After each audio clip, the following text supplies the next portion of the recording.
Hello everyone, coming to you from my kitchen table. Um, Today I'm just like getting overloaded with thoughts and just things I need to share. I feel like I need to share. I haven't really like spoken up against about like my personal experiences in a long time. I kind of like kept it to myself and just really focused on um, providing like a good um, like working on myself, basically kind of keeping all this stuff to myself. And I think now in my life, I'm 40, that it's like now it's like time for me to really share and help people. Ultimately, people were there for me during hard times, and so I want to be there for you. So today we're going to discuss Saturn return, which hasn't really like been in the topic for a long time, in the like a hot topic for a while. It was maybe like 5 or so years ago, or maybe even like longer. So I'm not even sure people understand what that is or know what that is. I'm also going to talk about like my personal experience with my Saturn return, the dark night of the soul, sort of like my hard times and how I got through it, and what I recommend, and also some predictions for like the remainder of the year that I just sort of quickly channeled. I by no means I'm like a psychic. I'm just starting to strengthen my channeling. Basically, what I receive are visions, and they're just super quick. A lot of times I don't even know what they mean, but I usually just follow where the energy flows and where it goes and sort of find meaning from that. So, um, with that, we will start with Saturn return. So, hopefully, um, this is probably finding the right person.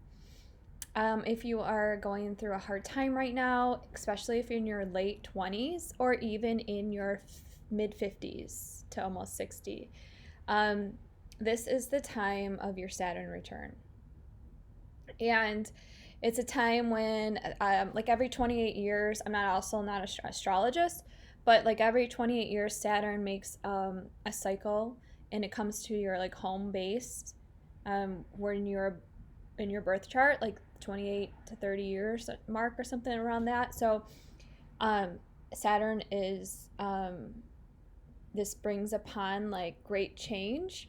This could also be like a time when you start like wanting more. You start wanting like deeper connections. You want like a deeper meaning. You start questioning things like, who am I? What am I doing here? What do I like? Is this really what I want? Stuff like that. And it pertains to career, relationships, everything.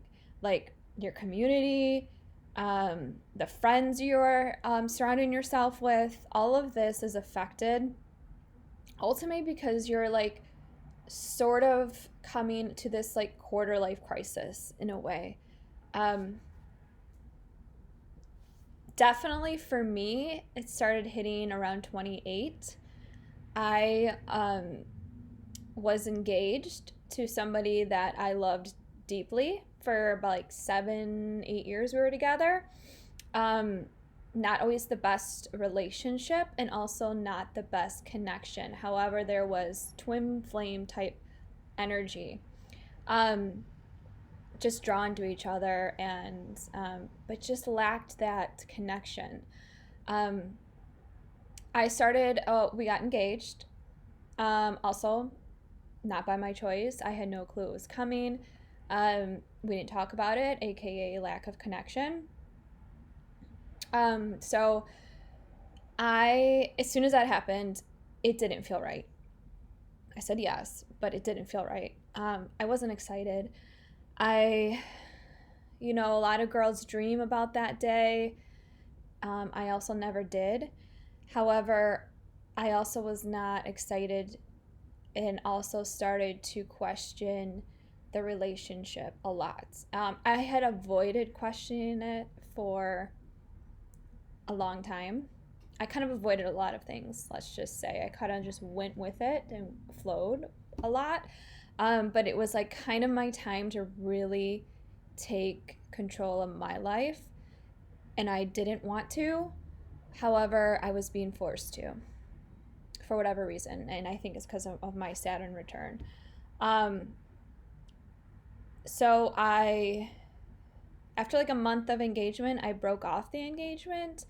Um, I met somebody else as well that it seemed to have even a better connection with. So that really like taught me that this was no longer working. What I was with, I no longer, um, like it was toxic for me to be like meeting other guys basically and still being engaged. So I had to leave.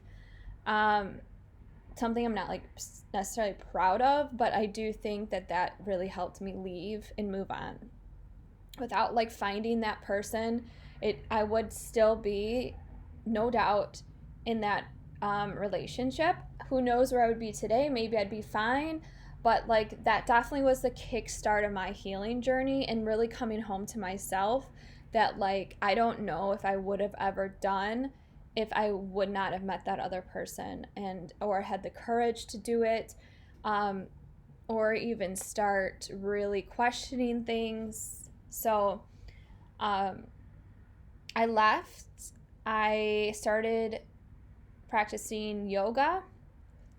Um, there was a flyer for a yoga teacher training program that said like find your passion. The first half was a lifestyle training, and then if you wanted to continue on, you could get certified to be a teacher. I never intended to teach, 100 like never. I didn't have a voice. I didn't know who I was. I didn't even know like I couldn't even like speak a full sentence, barely. So just because I was such an internal person and so lost. Um, so I signed up and with like the hopes of just finding myself and doing all that inner work. It was the most amazing thing of my life. That training was introduced me to deeper concepts, to yoga, to Buddhism. Um, it really resonated with me. We went on a silent retreat, so it was a whole weekend with no talking, no eye contact, no phones, anything. And that was like the first time when I felt peace. Just absolutely zero thought in my head going on, just a fully present moment for like the whole day because you have nothing else to do but just be present. I mean, I would walk down the hall in this retreat and I would allow myself to take like a half hour just to walk down a hallway.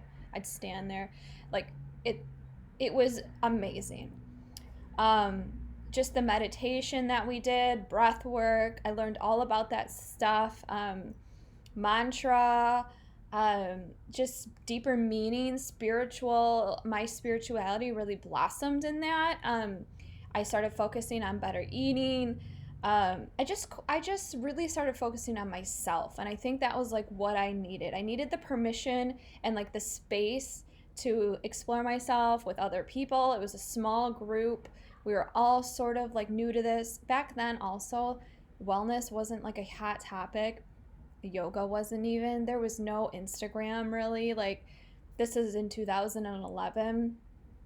Um, so yeah, it was really like I was kind of on my own going through a dark forest, and yoga really was the light for me, and I'm so thankful and grateful for that. I also feel like it's a little overexploited right now, and I'm hoping that we can really find the real teachers really step up that are meant to teach. Not everybody is meant to teach. You're meant to go through your own personal journey before you teach, and then if you are like committed in a way to that, it's not an easy path. Being a yoga teacher and a spiritual person is not an easy path to take. It's not for everybody, and there's a lot of people who step into it that are just not ready. And it takes like years of your own personal healing, pain, um, commitment, and continuously coming back to the practice. And then you're like, it becomes you. And then you're able to teach and share it. So I really think that's hopefully where we're starting to step towards. A lot of teachers who already had that extrovert personality and felt that benefit from their first yoga class stepped into teaching about 10 years ago. And I think they're starting to step away and allowing the softer, really like people who it's been ingrained in them to step forward and come from a true spiritual place. So with that being said, that's yoga. Anyways, back to my story. I went through relationships. Relationships always taught me lessons. I think what needed to happen and that I really avoided was being alone.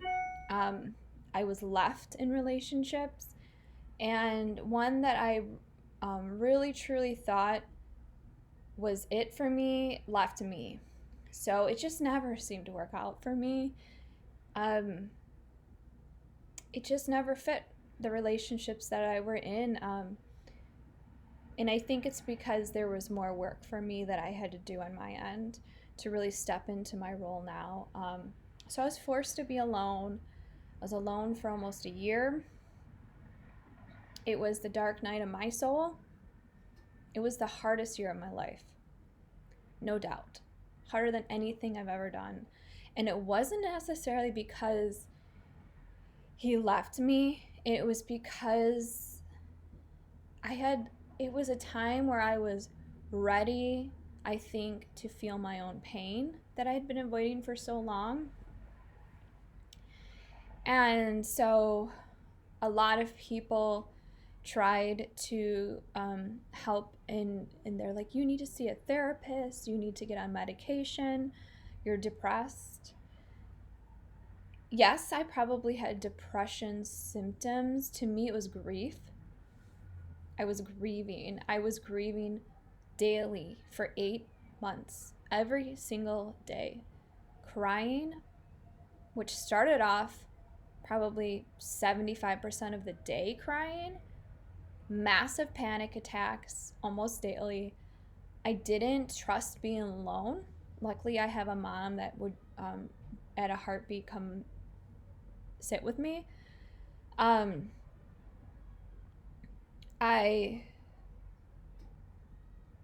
had no other choice but just bear it. And society will tell you to do things to sort of avoid that pain. Like, you got to go out, go do this, take this medication,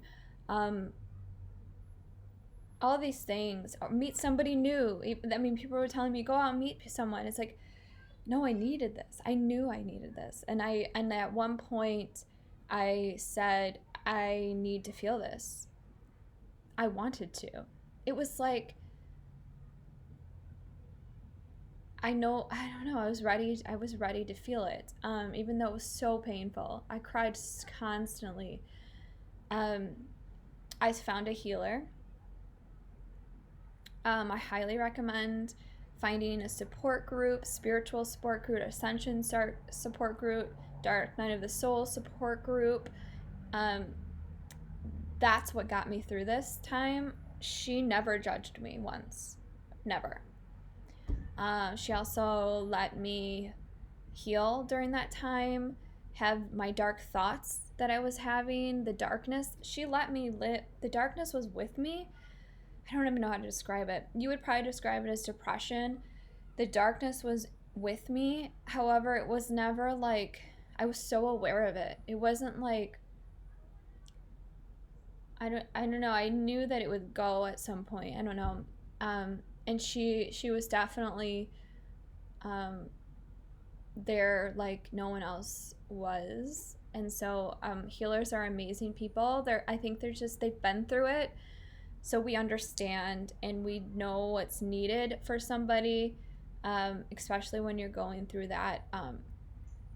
We're ready for you. But so if you are on this path and you're feeling just lost and unsure, confused, just lean into all of that. Cry every day if you need to. Journal.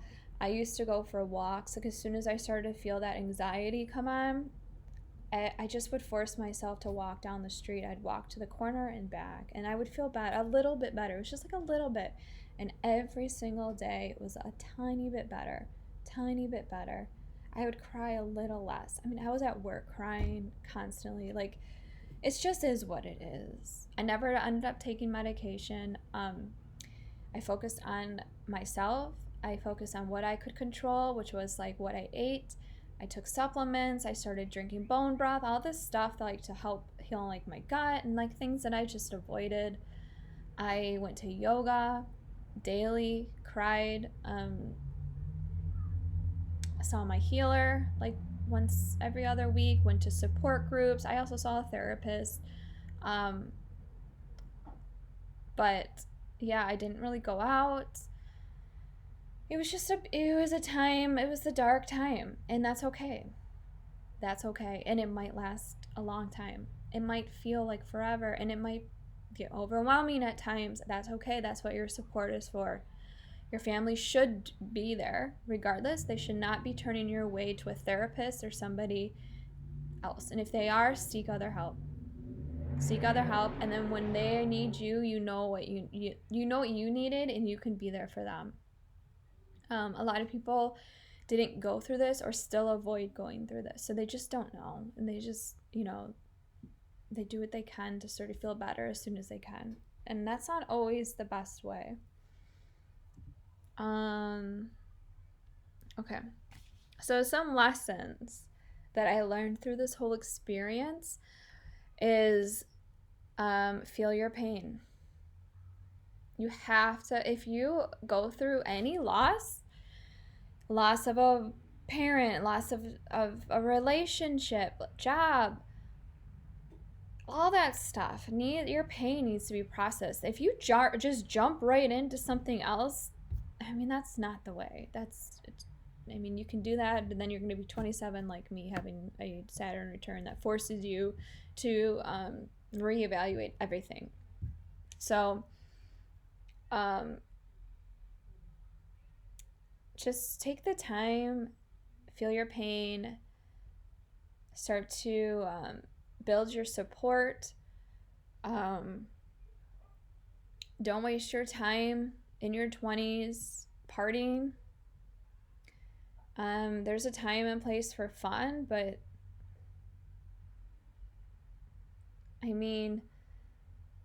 really take that time in your 20s when you don't need a lot to travel, go through experiences, talk and meet to new people. Just learn as much as you can about yourself. Take that time to learn yourself so that you'll be ready in your 30s to have kids if you wish, to get married, be in a relationship. You'll be healthy. You'll find a healthy relationship. Just spend your 20s with you and yourself. Find the courage to travel solo or do things solo. You'll find new people. I don't know. It's just such a time that you don't get back. Yeah, so that's my message, is to just really explore yourself, and so that there's not, because if the Saturn return doesn't happen in your 20s, sometimes it'll happen in your late 50s or 60s. Like, you see a lot of people get divorced then, because you really weren't true when you got married for the first place. You really weren't your true you, and you found this relationship that you just kind of stuck out because you now have kids. So sometimes it can hit later in life. And I don't know, like, I just think that life is precious, and um, there's just not a lot of time to waste. Okay. Peace comes from um, within, and the acceptance of the unknown. That's a big one for me. When I was going through my dark night of the soul, it sort of feels like there's being a rug pulled from you constantly, and you're like on the edge of a building. That's how it feels. You just have no idea what's ahead. You're at this pathway and you don't know where you're going. Honestly, you have no idea. You don't know anything anymore. You don't even know anything about yourself. Everything you thought about yourself, you're sort of just re-questioning, forming new beliefs. You're getting rid of old belief systems. It is kind of the most hardest thing you'll ever go through, but yet the most empowering thing you'll ever go through, because you are starting to grow. You're starting to grow, and those growing pains are no fucking joke. So I've come to a point, and a lot of people turn and try to find answers. They're trying to find like purpose, and why am I here, and what is God, and what is heaven, what's after this and stuff. And I feel like when you finally accept that you just will never really know, you sort of come to find this place of peace. And it took me trying, though. I studied, and I studied religion, and I tried it, and I read so many books, and everyone's the same thing. They go in circles. There's no fucking answers. Even in like philosophy, they go in fucking circles, and they're like, oh, do this, but then this happens, and then this, and then it all comes back to this. And it's like, you can try to think this shit out and rationalize it, and you never will. There's no answers. There's more of a feeling of peace in knowing when you sort of come to the acceptance, and then you can sort of find love from within, and that's all you really need. You really don't need anything else, and all of the stuff that you want to know is just ego trying to find answers. So yeah, there's a massive ego death during this time, dark night of the soul. The ego wants to know things. The ego wants things. The ego wants, like, the ego is the dreamer that, like, oh, I'm gonna be famous or whatever. Like, the ego wants, like, oh, I want a relationship, 2 kids and a white picket fence, you know, like, the ego wants this stuff. The ego, oh, I wanna be like surfing all day in Bali, blah blah blah. You know, like, the ego wants all that stuff, but the heart is okay with what you have. It's just that, and it takes kind of like, I used to say, like, people would ask, like, oh, so what's it like, what do you think the biggest thing that happened to you during that time? And it was like, I kind of gave up on my dreams. People would be like, oh, you shouldn't tell people that, like, we want people to chase their dreams. I don't know. I think that dreams are kind of like a story that we tell people to sort of like continue in this rat race and like feed the ego. But I hate to say, I think that like present moment and everything that yoga philosophy really teaches us, like dissolving desires and really like accepting life, accepting yourself, is really, I mean, they're not saying you don't have to move or do anything. Like, I still love to like adventure or go on hikes when I have time, but like, I don't know, I don't rely on that for my happiness. I just am happy wherever I'm at. So, And then the bonus is like being outside when it's nice out and the sun's out. That's just a bonus. If I get to surf, or if I do get to travel, I mean, um, yeah. But your happiness, and it's not even happiness, it's peace, can happen at any moment, where you're at, indoors, wherever. Um, so, yeah, hopefully this helps. I know it's a lot. Um,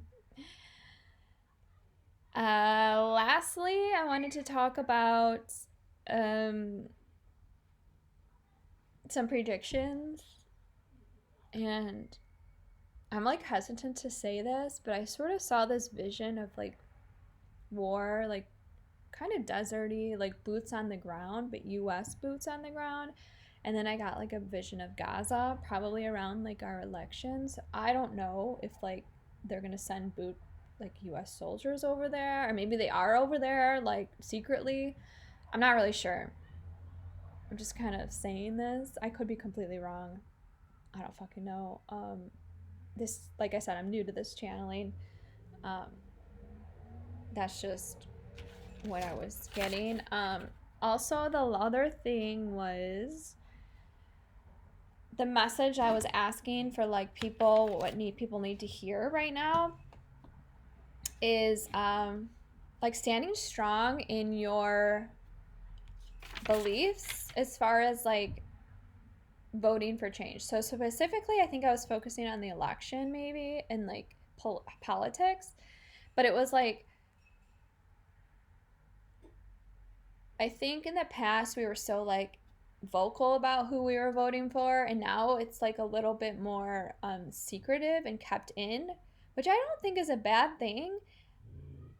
I think that you need, because as soon as we start to vocalize it, I feel like there's room for like your opinion to sort of change as you um,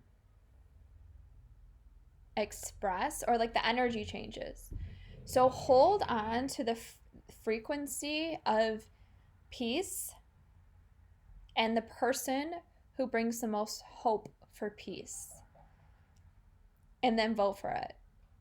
I don't care who's telling you to vote for Biden or Trump or whatever. If it's your dad, if it's a celebrity, you fucking listen to yourself and who's going to bring peace, because that's what matters most right now. Is people are not being true to their message of peace. They say they want peace and they don't. They're not proving that right now, either side. So vote for who brings the most hope for peace. Hold on to that. I don't even know if you need to share that with anyone, if you feel like it's safe to, or maybe you can have an open conversation with someone to sort of talk about how much peace matters, and how much that like we are not, like it's okay that we're not like the superpower. Like we need to be sort of like lessen our expectations of way of life. Like we have this like extravagant way of life here in the West, in the United States. Like, oh, I get to go on vacations every year, which is great. I have 3 cars. I have even a house up north. Like we're so used to this, but that is such a privilege and luxury that like might not always be that way going forward. And it's okay, because other people who were once super low are rising. So that's just how energy works. When you're way up here and someone's way down here, that's how you're up there. But as we start to like level out all across the world, this is happening, not just the United States. Unfortunately, like yours does lower a little bit, and that's okay though. It's okay, because things will get healthier, things will have like a better standards, you know what I mean? Like you're not buying less crap and whatnot. Like you'll still have love, you'll still appreciate the time that you get to be outside, and all this stuff. So yeah, that was my message for what we can do with our energy right now, and what the world kind of needs right now. So I hope this finds you, and I hope that it resonates with you. If it doesn't, no worries. But yeah, till next time.